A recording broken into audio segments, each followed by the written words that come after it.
As you can see, the pivot table in this training video is different from the one in the previous because I tweaked it, as I want to show you some customization options with your pivot table. First off, when you have a cell selected in the pivot table, you can see the field list over to the right. When you click outside of it, it disappears. Go ahead and click back in it, and you can see it again, unless of course you came over here and closed out of it. But with the cell selected in the pivot table, you can bring it up by coming up here to its related contextual Analyse tab. Go to the Show group, click on it, and there it is. Select it, and it brings it up.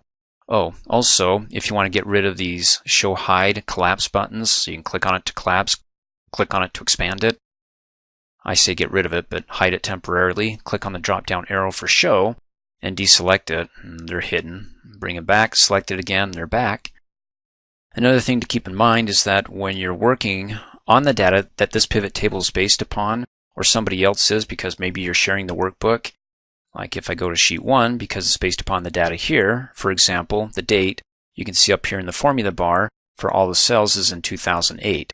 If I change that by Control F and say I want to find 2008 and replace it with 2016, and click on Replace All, 108 replacements were made, click Okie dokie, close out. There we go, 2016. That when I go back to the sheet here, that I come up here and click on the date, it's still showing 2008. So you want to keep that in mind because what you need to do, let's click Cancel, is to come up here, click on the Analyze tab, go to the Data group and click on Refresh. And then click on the drop-down arrow. Hey, now it's 2016. Another feature that you may find helpful is that you can group your labels together. So I want all the A's together, the B's, the C's, the M's to do an index. To do that, go ahead and click and drag to select those that you want to group, like the mirror and mountain under the letter M group. Or you can go ahead and select one, hold down the Control key and Control click and select multiple labels. Or click off and select one here and come up here and do collapse. And then that makes it easier to go ahead and click and drag, or to do Control click. Well, that is if you want to skip one. But in this example, they're going to be consecutive because I want to group everything that begins with the letter M under the index M group. And so before I do that, let me go ahead and expand these again. And we'll just click and drag Mirror Lake down to Mountain Camping. Come up here on the Analyze tab to the group and click on Group to Group Selection. And there you go. It's got a generic name for my two labels, those that are categorized under Mirror Lake Sports and Mountain Camping. But what about the others? It also put them into groups as well, and the reason being is because it wouldn't work right as far as one being grouped and the others not moving over to show some structure in it. You know how you've got the indent where the hierarchical structure, you have it on the outside and that goes in. How would that work if this was out? Kind of look confusing. So when you group one, it groups all of them. But no worries. If you want to go ahead and continue your grouping, like let's say All Weather Sports, which is the group name for All Weather Sports, because it duplicates the name. And let's say that it's All Family Campers, so we want to group both All Weather Sports and All Family Campers under the index of A. Go ahead and select those two group labels for that group, and then come up here, click on Group to Group Selection, and then it reorganizes it and it says, okay, you guys don't have separate groups anymore. We'll just take All Weather Sports and, well, it says Family Campers, but we're pretending it's All Family Campers under Group 2. Now to go ahead and ungroup it, select the group label. And if you don't have the undo, you can click on Group to Ungroup, and we're back to where we started there. So the duplicate name for the company is All Weather Sports. Now to go ahead and rename these, so we have the letter A as the index for all the A's, and F for all the F's, and so on. Go ahead and come up here in the formula bar, and let's delete everything but the A, and hit Enter. Family Campers, delete everything but the F. And then the generic name, Group 1. Well, we'll delete that and say M, hit Enter, and then scroll down, Scouting, delete everything but the S, hit Enter. Now what's interesting is that we have our labels here for the company, which is All Weather Sports. You can see in the pop-up when I hover over it, it says Company, or come up here on the Analyze tab in the Active Field group, it's Company. But when you select the group label for that, you can see in the pop-up it's Company 2. So it's a duplicate of Company, so Excel just said, what's a quick name for it? Let's just call it Company 2. Instead, we can call it my index. So if you want to rename it, you can either, with it selected, come up here and rename it, or come over here, and there it is, Company 2. click on the drop down arrow and go to Field Settings. The source name is Company 2, but my custom name, delete it, will be my index, and then hit Enter. And there you go. Now it's updated to index. Also with it selected up here, it's also known as index, or my custom field name. Next, we can add some custom calculation fields, either for a group or outside of the group. And there's a disclaimer for the group. So for example, if I want to add a custom calculation for the group, go ahead and right-click on a group label or the index label, as I gave it the custom name index, and go down to Field Settings. Let me click and drag this up. The source name, the original name is Company 2 and my custom name. And select Custom and say that we want to do a count. When I go ahead and select that and click Okie dokie, it's going to count up, not the total number that it has shown here, but it's going to count up the total number for all weather sports. So if I go back to my sheet 1 for all weather sports, it's counting up the total quantity here, the cells that contain numbers for all weather sports. So you can see all weather sports goes down to row 14, so I have it selected over here. Then when you come down here and look on the status bar, there's the total count number 13, and that's what we see here, 13. So keep that in mind. If you do it by group, it's not what you see here. It's what's coming from your data sheet that the pivot table is based upon. And so let's go ahead and remove that. I can just right-click on it, go back down to Field Settings and say None, and click OK. Removes it. Next, I want to show you how you can add a custom calculation field, like we've got the quantity, multiply it by the price each, which we have over here. We also have the total, but let's say we don't have the total field, and you want to create a calculated field that multiplies the price by the quantity sold. Then let's go ahead and come up here, click on the Analyze tab, go to the Calculations group, click on Field Items and Sets, and go down to Insert Calculated Field. And we can call the name of this field Total, although I don't recommend it because we already have a field that's called Total. And so maybe we'll just call it Totals. And notice that when I go back and I try to name it as the same field that I already have in my database in the pivot table it's coming over, it doesn't allow me to add it until I actually choose a different name. And then for the formula, let's go ahead and say that we want to take the price of each product, double click on it, and multiply it. So we have to type in the asterisk to add it up above. The asterisk is the symbol for multiplication by the quantity. Double click on that. Cool. Go ahead and click Okie dokie. And there we go. There's the total of quantity times the price of each product. Now let's go ahead and check this out. Let's add the price each here.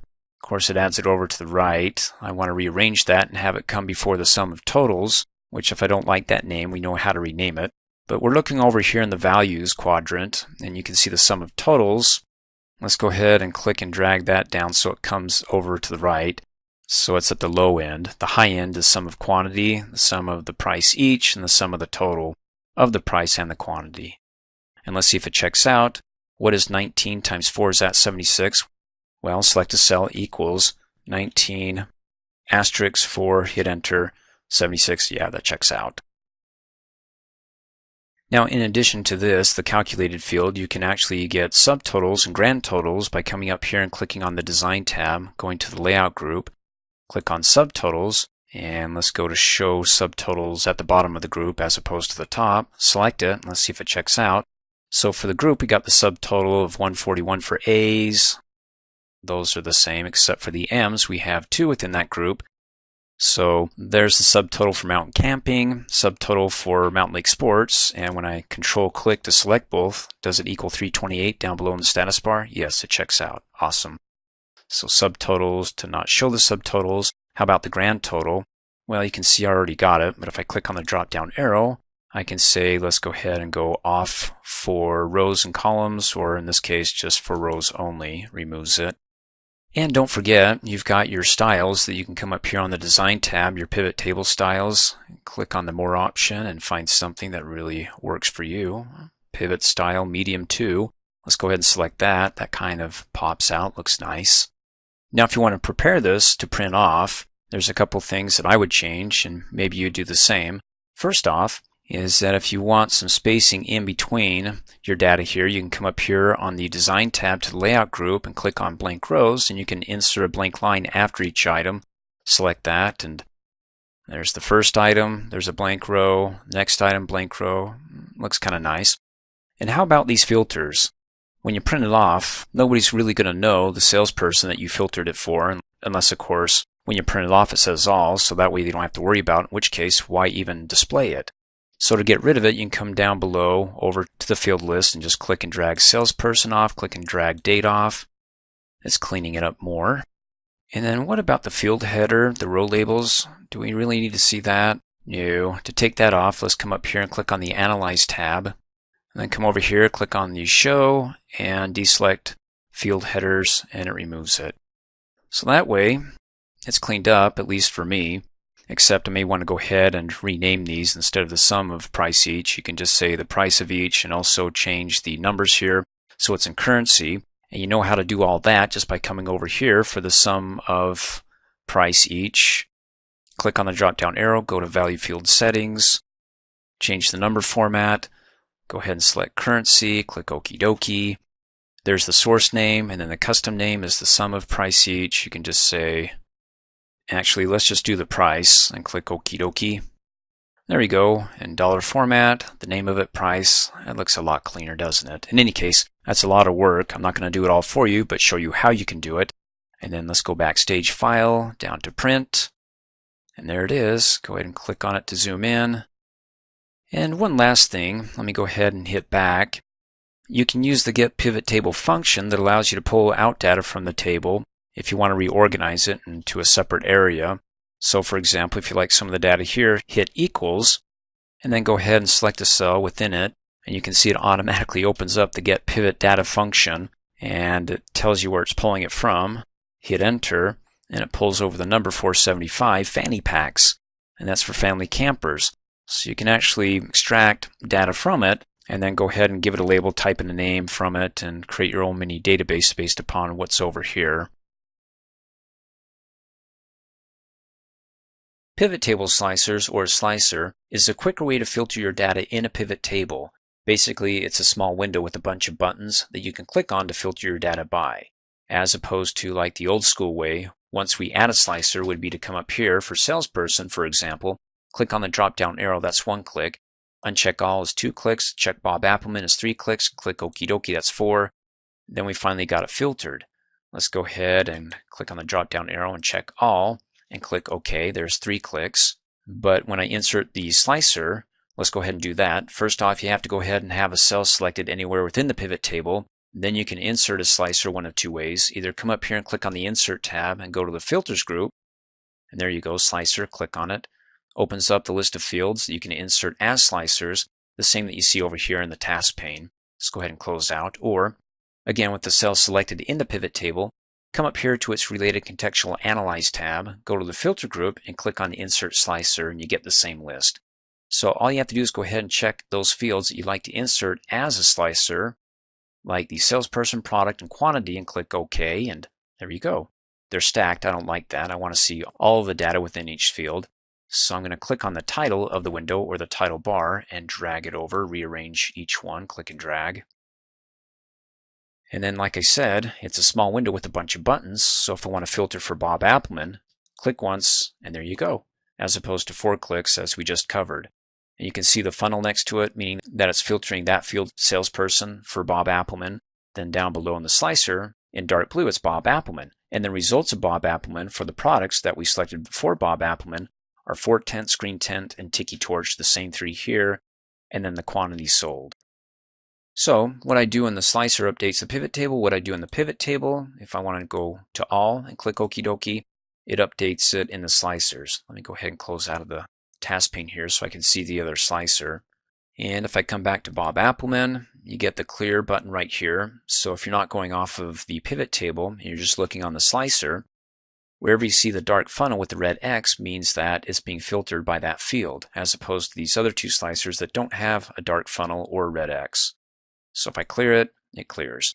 Let's go ahead and click on Bob Appleman. If I want to do additional salespersons that I want to filter for by that field, then go ahead and hold down the control key and click and click, and then let go of the control key, give it a second, and it updates it. Great. So over here we got Bob Appleman, Danny DeVito, Homer Simpson, all in dark blue, and then the products in dark blue are the ones that they sold collectively.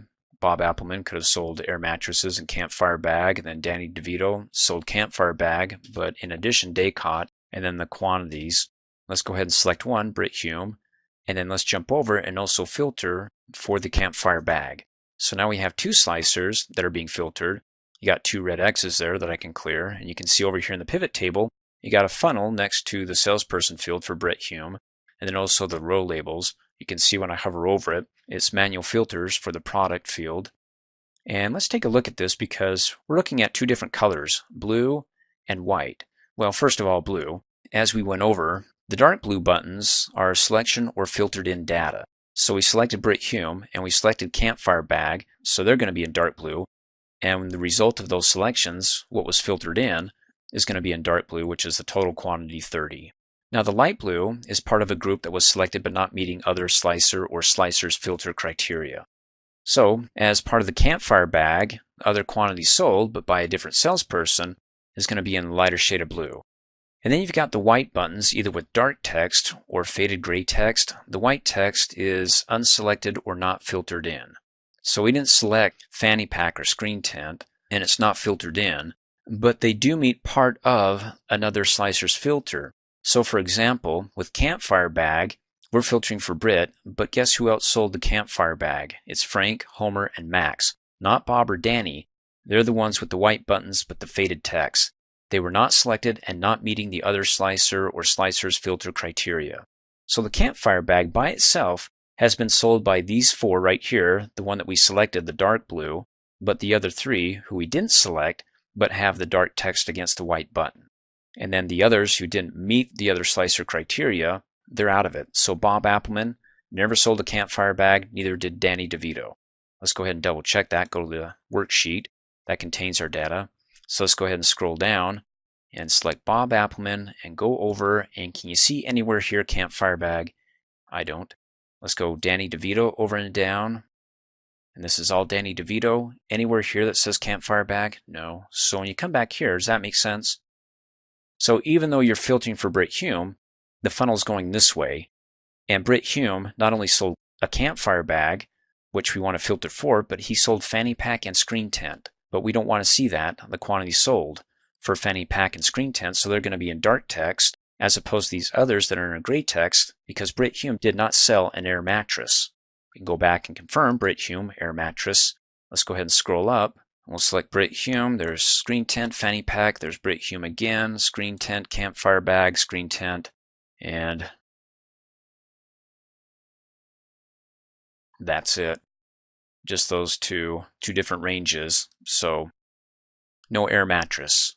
As a final conclusion to this, if I go ahead and clear the salesperson filter, then these other three should be selected. They should all be in dark blue, as well as Brit Hume, because he sold a campfire bag, otherwise the option wouldn't be available. So if I clear it, there we go. There's the four for campfire bag, Brit, Frank, Homer, and Max. And again, the two that didn't make any campfire bag sales. Now, how does this work? Since these two are in a light shade of blue, part of a group that was selected but not meeting other slicer filter criteria, because they haven't sold a campfire bag, but Brit Hume has sold a campfire bag and other products, so is Frank, so is Homer. So somewhere along the way with all these other products that are in dark text against a white button, also Bob Appleman has sold as well, and Danny DeVito. Like if I hold down the control key and select screen tint, there's Bob Appleman. He's now part of the picture. Let's go ahead and just click on screen tint. It looks like everybody sold a screen tint. In any case, you can play with that and become more familiar with it as you are with your database. And let's go ahead and select one of the slicers. When you select a slicer, you get its related contextual options tab, slicer tools. Click on it because you get some slicer styles. Ooh, this is going to be kind of fun. How about let's click on more and check out the different types of colors. We either have light or dark. So instead of the typical blue for the products, we can go with something green. And then click on salesperson, maybe something red. And then in quantity, let's do orange. Ooh, that's fancy. And that orange color was slicer style light 6. Now your slicers can be based upon more than one pivot table.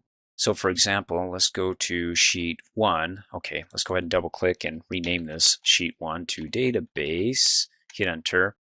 And go ahead and select anywhere within the database, as you recall, to create a pivot table. Then come up here, click on the Insert tab, go to the Tables group, and click on Pivot Table. I'm going to go with the defaults and have it added as a new worksheet. Click Okie dokie. And there it is, sheet 5. Let's double click on that, call it P2 for Pivot Table 2, hit enter. And let me go ahead and go to sheet 4, double click, and call that Pivot Table 1.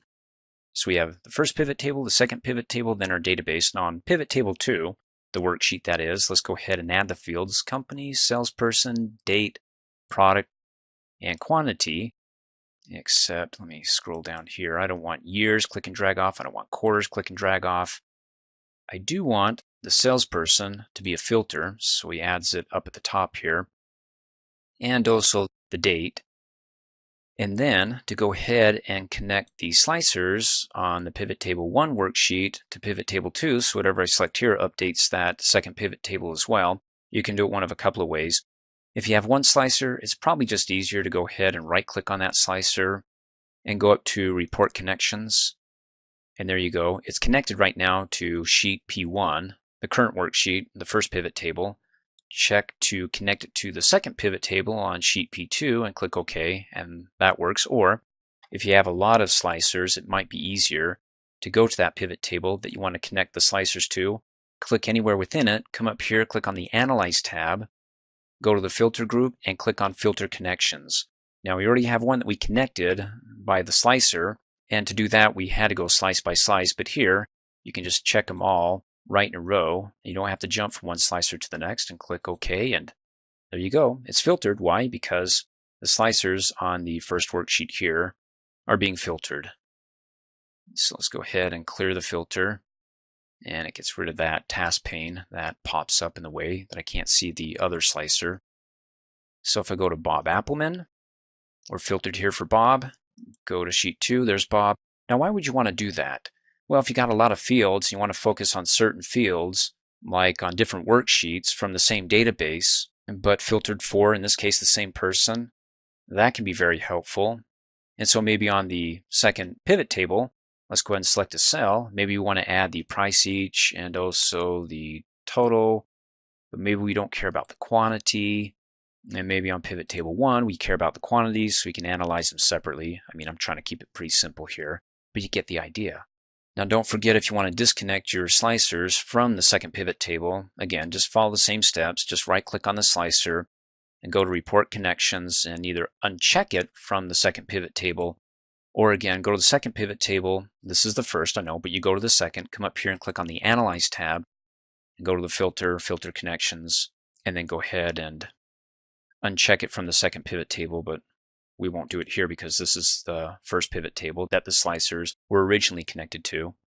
Now there's an option that you can prevent your slicers from moving around when you're resizing your cells. So for example, if I hover in between column F and G till I can see arrows pointing in opposite directions, let me go ahead and close out of this and go back to F and G, and I click and drag it, it moves the slicer over. If I don't want the slicers moving with the resizing of a column or even a row, like if I come up here and click and drag and push it down so it moves it down with it, let me hit undo.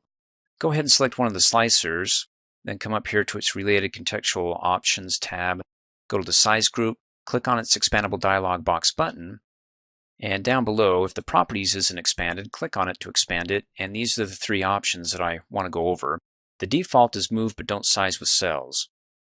As you just saw, between F and G or C and D, click and drag, it pushes everything over to the right. Let me go ahead and hit undo a couple of times to bring it all back. The other option is to move and size with cells. So if I go ahead and click, like let's say between columns D and E and click and drag it, ooh, it gets kind of wide. Or if I do it between the two rows, 16 and 17, which splits right, well, almost right in half, the slicer here, click and drag that, gets kind of long. So you can do it that way, or let's hit undo a couple of times. You can say don't move or size with cells, so it doesn't matter how you adjust your columns or your rows, it's not going to budge and it's not going to resize. But keep in mind that if you start moving things around and the slicer is now on top of something, you'll have to manually move it. And so keep that in mind. Let's go ahead and close out of here. And then finally, to remove a slicer, as we learned how to disconnect it by right-clicking and going to Report Connections, you can go ahead and click on Remove the Salesperson.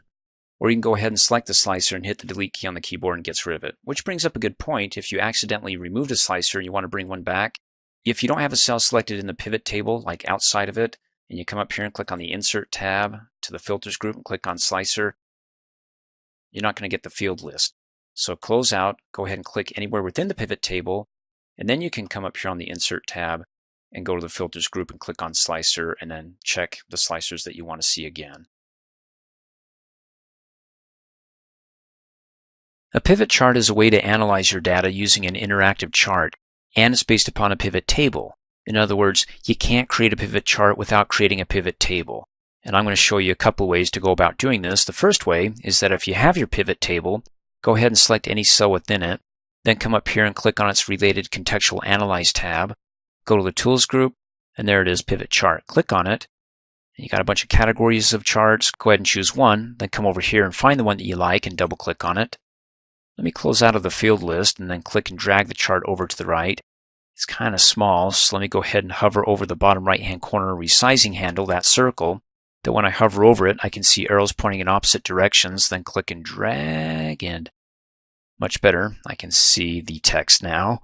And you can see over in the pivot chart, you got a bunch of pivot fields, just like our pivot table. So what you do in one, if you pivot over here and do some filtering, it'll update the chart and vice versa. So for example, if I click on Salesperson, uncheck all and choose Bob Appelman and click OK, updates the pivot chart as well as the pivot table. So you got Fort Tent, Screen Tent, Tiki Torch, Fort Tent, Screen Tent, Tiki Torch by the manufacturer Mountain Camping. And if I want to break that down by product, because maybe there's tons of products and I just want to narrow it down and unselect all and say, let's just focus on Screen Tent and click OK. There we go. And you can hover over the column. You can see the pop-up is the value. In fact, that brings up a good point. In an earlier training video, we covered charts, how to create them, how to format them, and how to update them or change the chart types. There's no difference here with the pivot charts, except that pivot charts give you the pivot fields. So if you want to learn how to format the pivot chart, make changes to it, like for example, the name of the chart isn't total. If you want to update that, we learned about this in an earlier training video on charts. Go ahead and select the border of the chart title, then come up here in the formula bar and just type Salesperson's Performance, hit enter, it updates it there as well. So like I said, we already learned all this stuff in earlier training videos on charts. So if you want to learn how to do it here, just go ahead and watch those training videos. It's going to be the same thing. And then to go ahead and clear all this out, if you don't want to click on the drop down arrows and check all and then click OK, you can come up here to its related Analyze tab, that is with the pivot chart selected, as opposed to the pivot table, because then you get the pivot table tools. So let's go back to the pivot chart and come up here on the Analyze tab, go to the Actions group, click on Clear, and Clear Filters, updates the pivot chart and the pivot table. We're back to where we started. And then in the bottom right-hand corner, you've got the, let me hover over it, Expand Entire Field and Collapse Entire Field. When you click on Collapse, it collapses all the products that were manufactured by the company.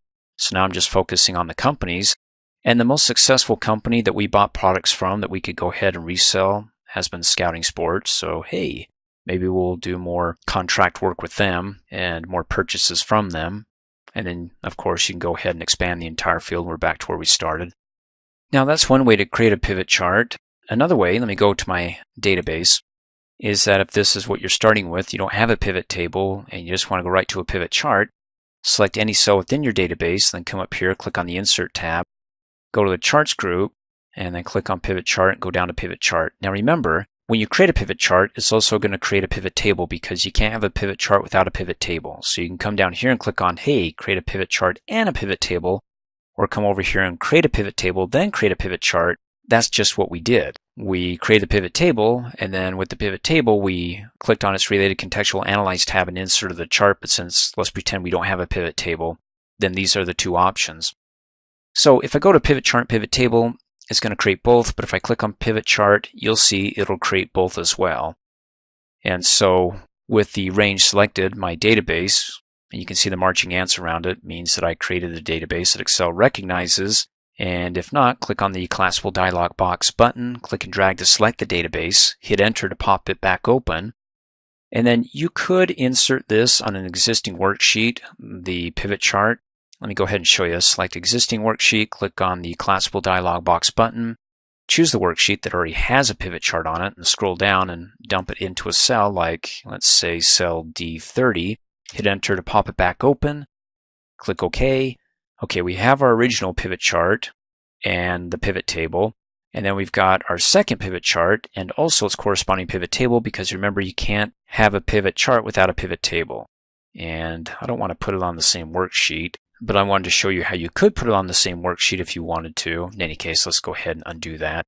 Go back to my database and then just come back up here to Insert, to Charts, Pivot Chart, to Pivot Chart. Do it on a new worksheet, click OK.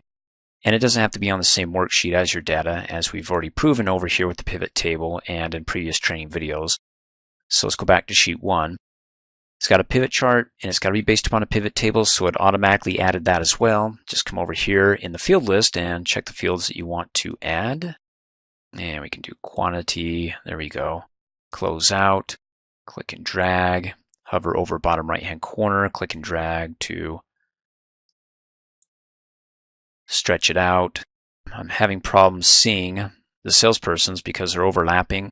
So what I can do is come back up here on the Analyze tab to the Show Hide group, click on Field List. I mean, I could stretch the pivot chart so it's really huge, but yeah, why do that when I can just go ahead and say, click the salesperson and add them up above. So we're filtering by and just focusing on the manufacturer of the products as opposed to the salesperson down below on the x-axis or horizontal axis. But hey, it's your pivot chart. You can do whatever you want. I'm choosing to do it this way and close out. And then finally, if you want to drill down, like for example, I'm looking at the lantern here made by Family Campers, and it's got a value of 26. Now, if you're giving a presentation and somebody says, okay, where's that number coming from? Uh-oh. Well, what you can do is do a drill down. All you have to do is go ahead and double click really fast. Hey, what did it do? It added a new worksheet, because here's the worksheet we came from. When we double clicked, added a new worksheet, and it gave us the details of the value that we double clicked on. The total number is 26, and so there it is broken up over to two different transaction dates, 12 and 14. And who sold it? Homer Simpson sold both of those, or a total of 14 on January 7th, and you can see the name of the product, Lantern. And then again on January 21st, 12. And so we come back here to sheet 1, the Lantern by Family Campers, 26. We now narrowed it down to Homer Simpson on two separate dates, sold a total of 12 and 14 to give us the value of 26. Cool, now we look smart, we know what we're talking about.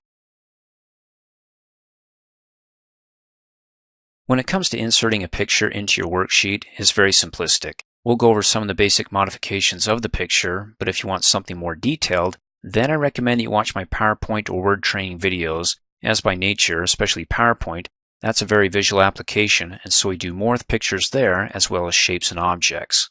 But to get you introduced to it, into Excel, let's go ahead and insert a picture by coming up here, clicking on the Insert tab, going to the Illustrations group, and click on it to expand it if you can't see the features down below.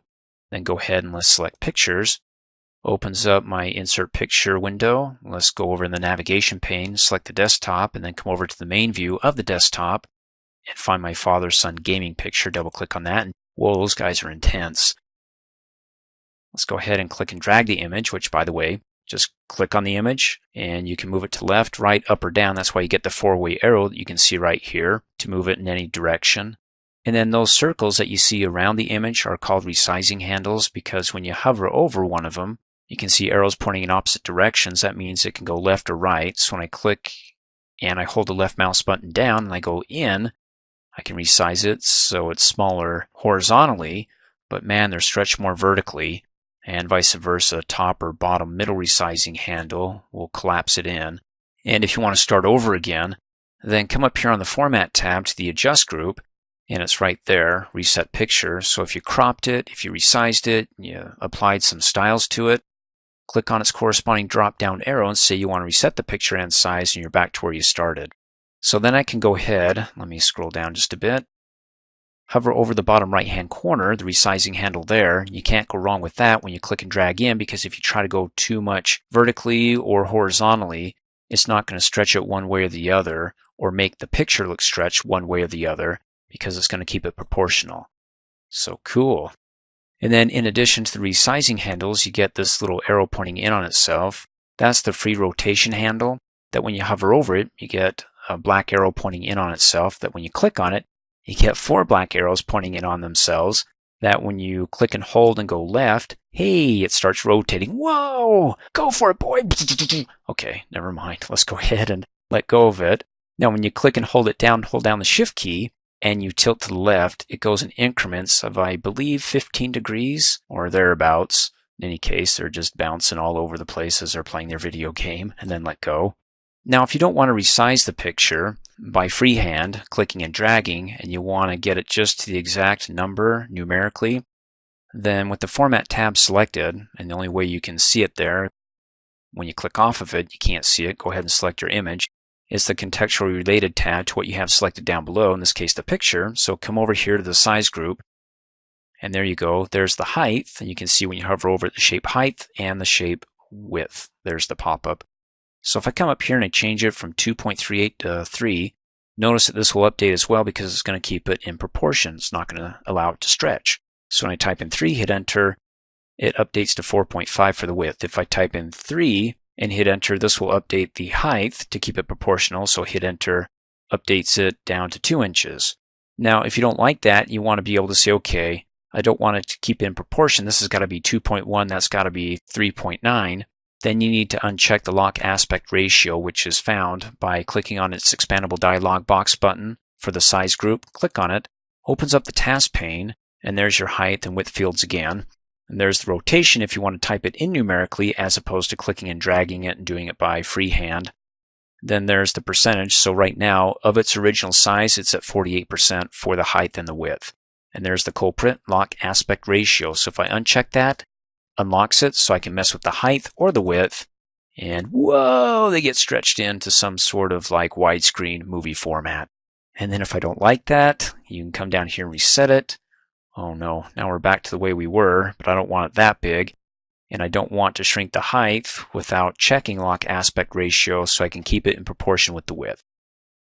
So let me just go ahead and shift home to select it, hit 3, hit enter. Now it's more manageable. And then close out. And then if I want to crop it, like I don't want so much space over to the left of his elbow here, come up here on the Format tab to the size group and click on, well, you can click on the crop button here and it gives you the crop handles. Or let me go ahead and click on it again to remove it. Or you can click on the drop down arrow and click on crop. It's the same thing as clicking on the crop button there.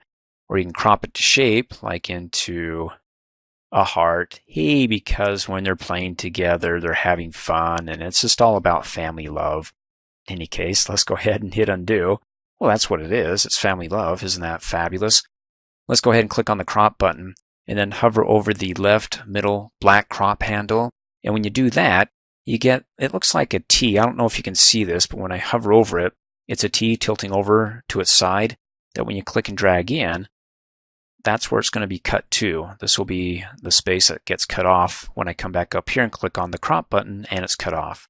And of course, if you want to undo that, you don't have the undo button, but you don't want to reset the picture to go back to its original size, then come over here and click on the crop button again, and it leaves it uncropped, at least allowing you to go ahead and hover over that right middle cropping handle and click and drag it back out. So you're back to where it was.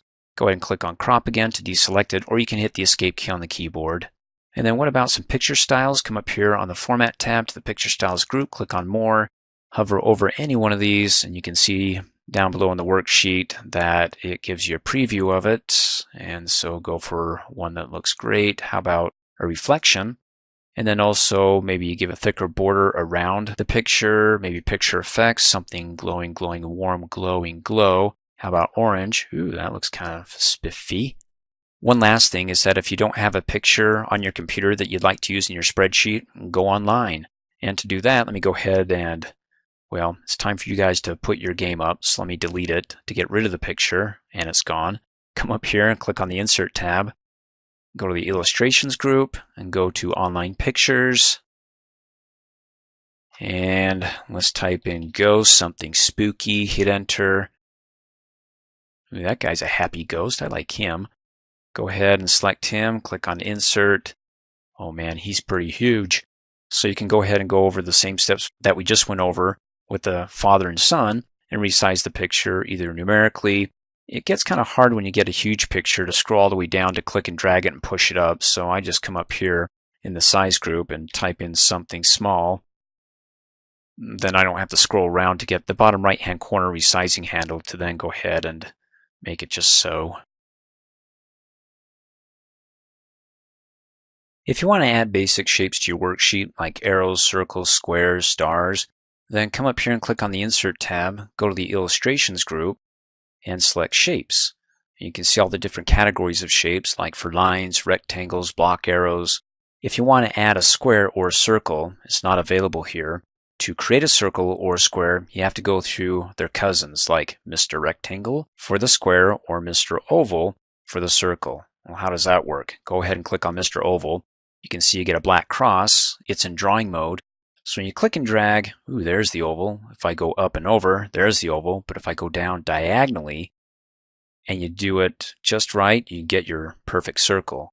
But if you're like me and you're not really good at doing it freehand, hold down the Shift key and it pops open to the perfect circle. Yes, that's right. The Shift key will help you and convert that oval into the perfect circle. Go ahead and let go of the mouse, let go of the Shift key. Cool. Now to add a square, we need to bring up the rectangle.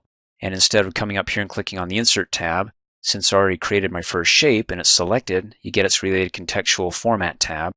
So you can come over here to the Insert Shapes group and go there instead of clicking on the Insert tab. So click on the More button, find your shape. We want the rectangle because we want to create a square. Select the rectangle, you get the black cross. Go ahead and click and drag. So there's the rectangle, go over and up, go down diagonally, and you'll see how good you are when you hold down the Shift key.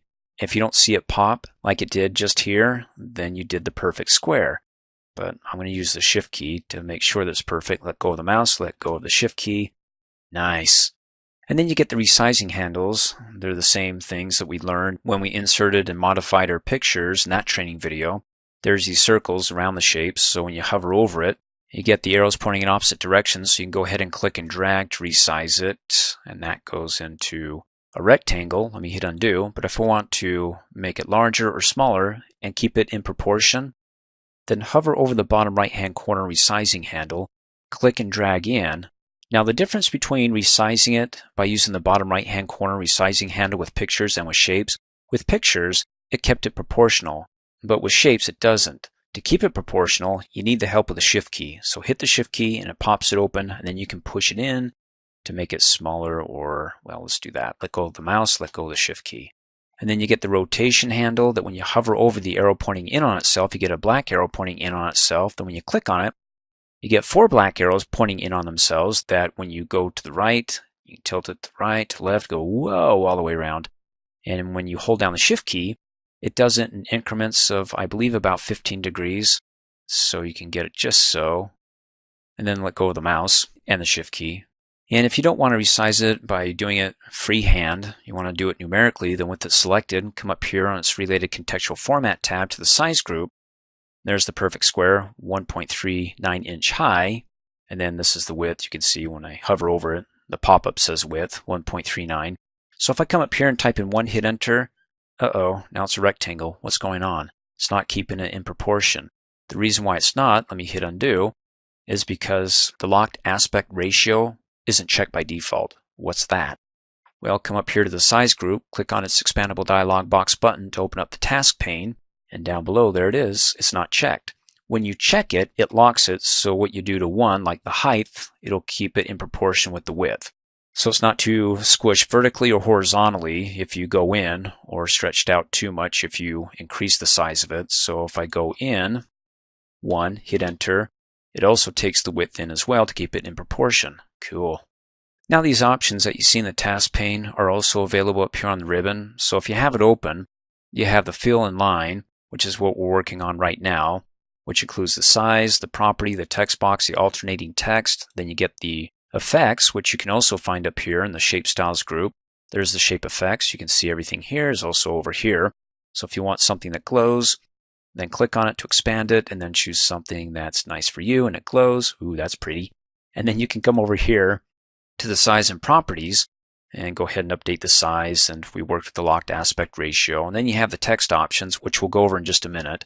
So let's go ahead and close out of that and draw one more shape by coming up here. Let's do a star. Click on it.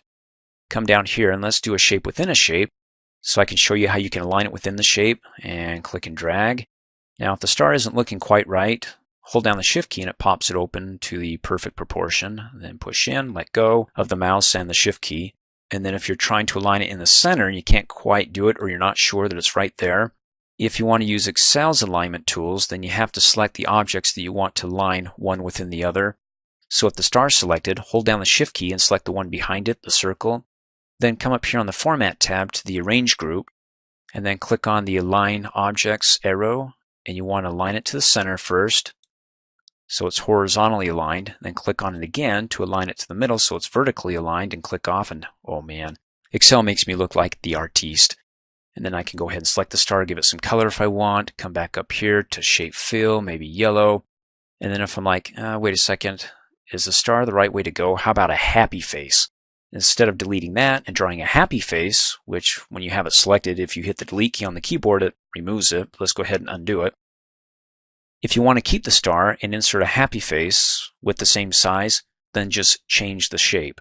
To do that with it selected, the star that is, come up here on the Format tab to the Insert Shapes group and click on the Edit Shape, go down to Change Shape, and then choose the happy face. See that?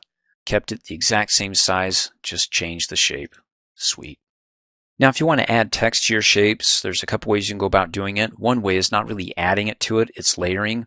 So let me go ahead and select the happy face, delete it, and move the circle. Well, I was going to put the circle on top of increased profits, but I'll still see probably the I or the S. So let me go ahead and hover over the bottom right hand corner, the resizing handle, click and drag it and make it more oval. Then click and drag it on top of the increased profits. And this is my layering effect. So what I can do is I can right click on the shape, go down to Format Shape, bring up the task pane, click on Fill to expand it, and say that I want to make it transparent enough so I can see it. Oh, that's cool. Click and drag and center it just right. So that's one way you can put text, so to speak, within a shape, is by layering it, putting it on top of it, and then making it transparent. Or you can actually select the shape here and either double click on it and it adds the cursor within it, or if you right click on it, you can go down and select Edit Text. Edit Text means it'll just go ahead and add the text, but let me do it on the square, right click and edit the text, and then type in like add text. Oh, that's nice and white. You can go ahead and format it by clicking and dragging to select it, making it bold in the mini formatting toolbar, increasing the size, maybe just a little bit. And then with the alignments, you can either come up here on the Home tab, and you got your alignment to the center when it's horizontal, and then vertical in the middle. And if you want more text options, if you have the task pane open, there's the text options. So come over here, and right now it's got the solid fill of white. If you want to change that, you want to do something red, that works, sort of. It's not that great. Let me click on it again and do something in a lighter shade of red so it pops a little bit more. And then you got the text effects, so you can actually add a glow around it if you want, or reflection, shadows, soft edges, 3D format. And then also the text box itself, which we have the vertical alignment as middle. You can change it here. Change the text direction. Let's rotate it so it's now vertical here. That's kind of kooky. Let's go back to it. And then if you want to be able to adjust the margins and go over more, so you can see it's nudged over more, I'm going to go ahead and hit undo. Then finally, let's go ahead and get rid of the text within here so I can do something else with it, and click off. And then after you select the shape, come up here in the formula bar, hit equals, and you can select a cell, then hit enter. So whatever you enter into the cell is going to be added to the shape. So if I type in hello, hit enter, oh, that's what you get. Notice how you can't click and drag to select it to format it because it's being pulled from a cell. So we don't get control over that, but you can still see it if you want to do it that way. You can actually do a formula like equals 2 plus 3, enter. There's the result 5. And if you want to learn more about how to format your shapes, objects, SmartArt, images, then watch my training videos in PowerPoint and actually Word, because those are more visual applications. and that's what they're geared towards, as opposed to Excel, which is more formulas and database. SmartArt graphics are used to help visually communicate information. Like, let's say you want to create an organization chart where the top shape is the president, and then the subordinates below that, you got the VPs, then below them you have your managers and so on. In any case, to find out what SmartArt graphics are available, come up here and click on the Insert tab, go to the Illustrations group, and there it is. You can hover over it, SmartArt, Visually Communicate Information, click on it, and it's divided into 3 sections. You have the categories, and then what's in the categories, and then the example of what you have selected within the categories over to the right. So first off, if I select Process, then over to the right I can hover over the first one. The name of that is the basic process. If I want to get more details about it before I insert it, select it, updates it over to the right, and that's what it looks like. And then it says it's used to show a progression or sequential steps in a task, process, or workflow. Sounds good. Click Okie dokie. And there you go. You get your basic shapes, 3 of them. You can add more, and you get your text pane where you can go ahead and add text for each shape, or you can actually click within the shape and add text there. It doesn't matter. It's your preference. So if I come over here with the first bullet point and I type in my process, which is about success, let's say. So define success. You got to enjoy what you're doing, or let's say enjoyable work. And notice that when I start typing, it can't all fit within the size of that shape, so it resizes the text, not only for that shape, but all the other ones, so it can keep them in proportion. So you don't have one size of font for this shape and a different size for that shape, although you could edit and make it that way. But in any case, let's keep it simple here. So enjoyable work, and then go to the next one. I can actually click within it, or I can come over here and click in the text pane to the next bullet point. But since I'm already in the shape, let's go ahead and type in the next step, which is perseverance. And then the last shape, let's go ahead and click in the bullet point over here in the text pane and say success. So enjoy your work, persevere, you'll get success. Now if you missed a step and you want to add one, like let's say after perseverance but before success, and then you can click after perseverance, hit the enter key on the keyboard, and you get another bulleted point. Of course, it shrinks the shapes because it's got to fit within the canvas here, so you can go ahead and hover over the bottom right hand corner resizing handle if you want to click and drag that and make them larger. In any case, let's go ahead and click back over in our text pane and say what we missed was luck, because after you enjoy the work, you persevere, you get lucky, and then you get success.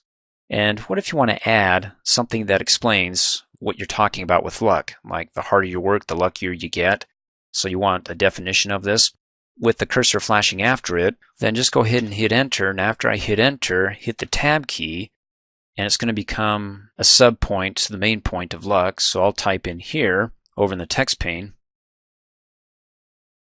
See, harder I work, luckier I get. Now, when it comes to working with shapes, graphics, SmartArt, pictures, when you deselect it, you don't get its related contextual tab. So if you want to make edits to it, select it, and you get the related contextual design and format tab. And so let's go back to the design tab, and let's go ahead and close out of the text pane. And if you want to bring it back up again, come back up here to the design tab, go to the create graphic group and click on text pane. It's there. Click on it again to remove it. And let's go ahead and change the SmartArt styles from the basic style to up here on the design tab. Click on more. Ooh, 3D. What's this one? Ooh, polished. That looks polished. Let's go ahead and select that one. How about colors? That's kind of bland, all blue. So let's click on colors. And we got a name for this one. That's colorful accent colors. This one's colorful range accent colors 2 to 3. Let's go back to this one, select it. And this gray is not doing it for me because it doesn't pop like all the other colors. So with it selected, if you want to change the color just for that shape, then you can come up here, click on the Format tab, click on the Shape Fill, and maybe we'll go with green. Ooh, that pops. And also I can add shape effects. Just come up here, click on Shape Effects. Again, the glow thing's got it going for me. And I can go ahead and see if blue works. It's okay. In any case, you're the artist. You choose something. You can also click and drag it and give it a second. It'll update it in case if you want to maybe focus on one thing by removing it from the standard process by elevating it, saying, okay, well, this one's the most important. You got to persevere. It doesn't matter if you don't enjoy your work. If you just persevere, people usually get lucky and then find success. Now, if you want something more advanced or get more details about SmartArt, I recommend that you watch my PowerPoint training video on SmartArt because that's a visual application. I go to it in greater depth there because the purpose of Excel is just to introduce it to you since it's more about functions, formulas, and a database. When it comes to layering and grouping your shapes, objects, graphics, images, it's all the same. At least what I'm showing you here with shapes, it'll apply to pictures and SmartArt and so forth. And so what you're looking at is 3 shapes here, a parallelogram and 2 squares. And there's a layering going on because in order for me to put one on top of another, Excel's got to see it as layers, otherwise it's not going to allow me to stack them. So blue is on top of pink, but where's yellow? Is that, well, that's on top of pink because it covers over it. In fact, when you select it and click and drag it over, you can see it's on top of pink, but it's behind the blue. Let me hit undo. Now, if you want to be able to move these layers around and say, okay, I would like the pink to be on top of yellow, but behind the blue, there's a couple ways you can go about doing this. One way is, well, first off, you got to select the shape that you want to rearrange the layering with, and then come up here to its related contextual format tab, go to the arrange group, and you get your send backwards and bring forward options. And so we want to bring it forward, but when you click on the drop down arrow, you got bring forward. When I hover over it, it says it'll bring it forward 1 level at a time, and we got a total of 3 levels or 3 layers. Or don't mess with it, bring it right to the front. That's good. If you have like 20 layers, you don't want to keep clicking on bring forward, bring forward, bring forward 19 times to bring it to that first layer.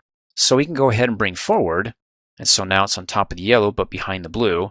And then the other way to do it is you can right click on it and you get the same options. Bring to front, well, we can do it right now, bring to front, and it'll bring it all the way to the front, but it's only 1 layer, so we can go ahead and do bring forward. And now it's the first layer out of the 3. And then of course if you right click on it and you want to send it to the back, you can do it 1 layer at a time by sending backward or straight to the back at the very last layer. Now I want to go ahead and resize this. Let me click and drag it down here so it's behind the yellow. When I click off, I can't see it. Now if I want to keep yellow and blue, those shapes there, but be able to bring the other shape forward or to work with the shape or to format it without going, okay, let me select it, change the color, and then bring it forward. And then try to go, okay, that's about right. What a mess, right? Let's go ahead and hit undo a couple of times. And there's a couple of ways you can go about doing this. I'll show you the longer way first because you may find it helpful in certain situations, and then show you the shortcut. First, the long way. Notice that the yellow shape is selected, so when I hit the tab key, when I do it again, it actually selects the other shape. So it rotates and goes through all the shapes, images, SmartArt Graphics within the Excel worksheet here. And so tab goes forward shape by shape. So if you have 20 shapes, and let's say that the shape you want to get to is right behind you, don't tab through all the others to get right back to it, but hold down the shift key and then hit tab and it goes backwards. Tab forward, shift tab backwards.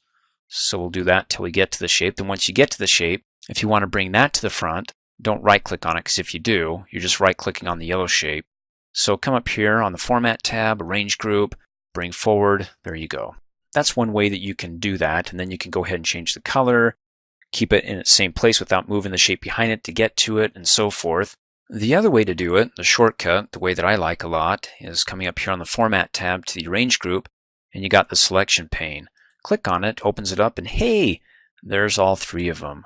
Now let's see, this rectangle is the pink, so if I click in here and call it PINK, okay, that makes more sense. Let's click in here, and that's bleh, and hit enter, and the parallelogram, yellow would make more sense, but it is a parallelogram, so that's okay. In any case, you've got your layers, so now you know that whatever's on top in the selection task pane is the first layer, second layer, third layer. So if you want to rearrange them and say, okay, pink, I want you to go to the last layer, then you can come over here and just hit the down arrow, and it's behind the yellow, and then bring it up. And in fact, if you want to be able to work on some of the text or shapes behind some of them, you can come over here and just click on the eye to hide it, and let's do the parallelogram, and then go ahead and change your text or cells, the data, whatever you need to do, and then go ahead and bring it back up, and great. We didn't have to move around to get to what we want behind those shapes or objects. You can hide all, you can show all, you can rearrange them, rename them as I just showed you. Pretty nifty. Let me go ahead and close out and hit undo so we can go back to our original partial cube here. And if I want to move this around within my worksheet, you have to select all the shapes, so hold down the Shift key and select all the others, then you can click and drag.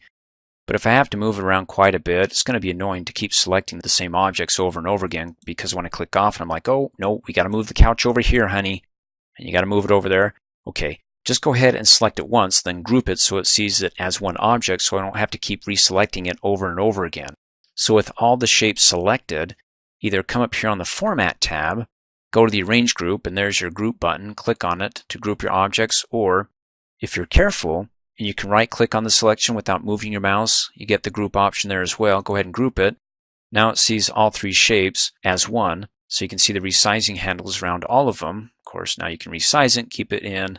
Well, it's not perfect proportion because, let me hit undo, I didn't hold down the Shift key and then clicked and pushed in. Then I can go ahead and click on it, move it around. It moves it as one shape and not individual shapes. Now if you want to go ahead and format one of the shapes, you can click on it and then come up here and choose another fancy color for it, and cool. Or if you want to break them up again, they're no longer the band that you once enjoyed as a kid. Let's go ahead and break up the group. Right click, go to group, and say you're disbanded. Then click off. Now you can click on any shape and it selects it individually and not collectively as a group. Thanks for watching. Hey, as a quick reminder, if you like my video, please give it a thumbs up. You can also click on me and subscribe to my channel to get notified of the latest videos. And for great specials on my products, please see the description below this video.